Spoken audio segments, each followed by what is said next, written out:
With the dispersal of Nazi war criminals throughout the world, aided and abetted by elements within the Catholic Church and the Central Intelligence Agency, the cult of the Nazi Party was preserved. It would have been in any case, for like Satanism, the cult with which it is popularly associated, its symbols and rhetoric have survived in the documentary films, newsreels, histories, novels, and in popular movies and television shows.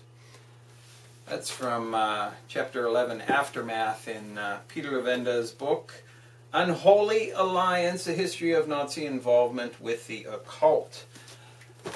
Peter Levenda will be my guest on my Blog Talk radio show this Friday, March 25th. From 7 to 9 p.m. Eastern Time. Please join us for a discussion on the Nazis and sinister forces in America.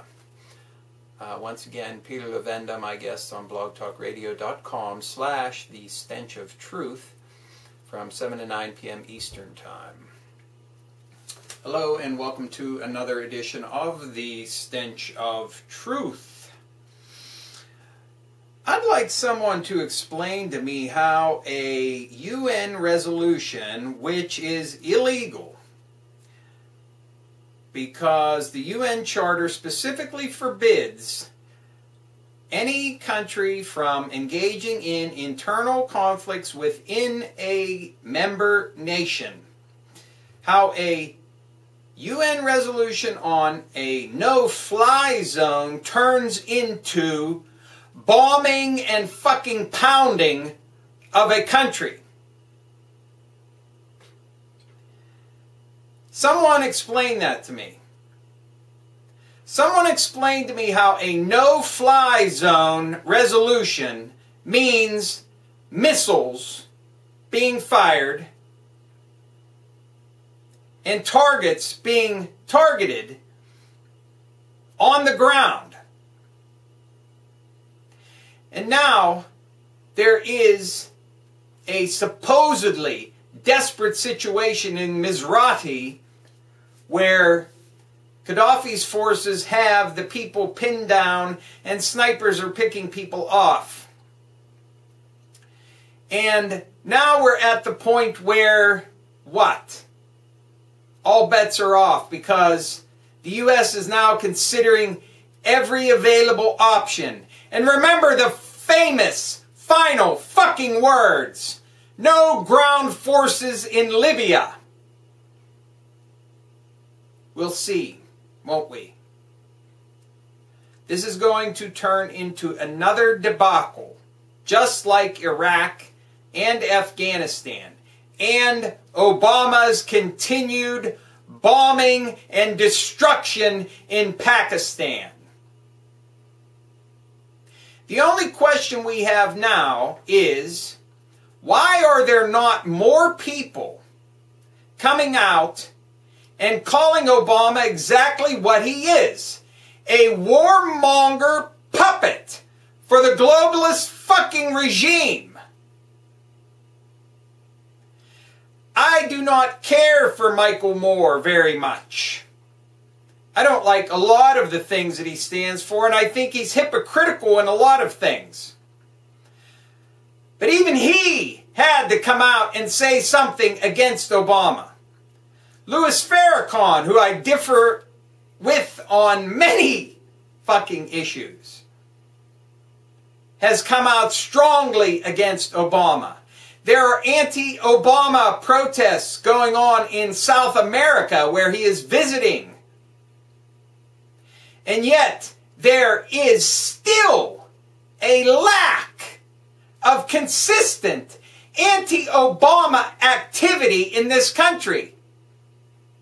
When he has proven over and over and over and over again that he is a warmonger, that he is a shill, that he is a Wall Street puppet, that he doesn't give a damn about this country or its people.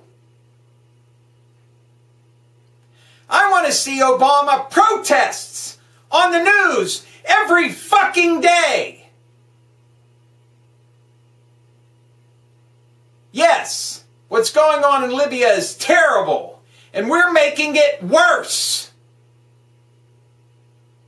And now you have China and Russia and others calling for an immediate ceasefire, which I don't see happening. Do you? With this warmonger globalist stooge running the fucking show? I don't think so. And yet, in Yemen, you have a fast crumbling situation which may turn into civil war. A bloody civil war, which apparently no one gives a shit about. The same can be said for Syria or any number of other countries. But Libya is all important. Well, I've said it before and I'll say it again. The only message of any value is to bring every fucking troop home from everywhere. We have no business being involved in any of these countries. Not Iraq, not Afghanistan, not Pakistan, not Libya, not Yemen, not Syria, not Algeria. None of them. And as far as that goes, no fucking foreign aid either. Well, I think Rand Paul's attempt to stop foreign aid to Israel is largely a political stunt, knowing full well that it will never, ever, ever be adopted, much like his dad's stance on the Federal Reserve. I still think it's a good idea. No foreign aid to anybody, while this country is falling into fucking ruin. I feel bad for everybody in all of these countries. I feel bad for the Libyan people that they have to live under a dictator. I feel bad for them that they are suffering economic problems. And I feel worse for them that they're being pounded by missiles and bombs that we are sending there. And I feel bad for the people in Yemen. And I hope the best for all of them. But we have no business being involved anywhere. Where are the fucking protests? I want to see them every fucking day, calling this shill puppet president out as a warmongering fucking stooge. Because that's exactly what he is. Bring everybody home. End all the wars of aggression. And take care of business in the United States. It's a simple fucking solution. Thank you. Good night.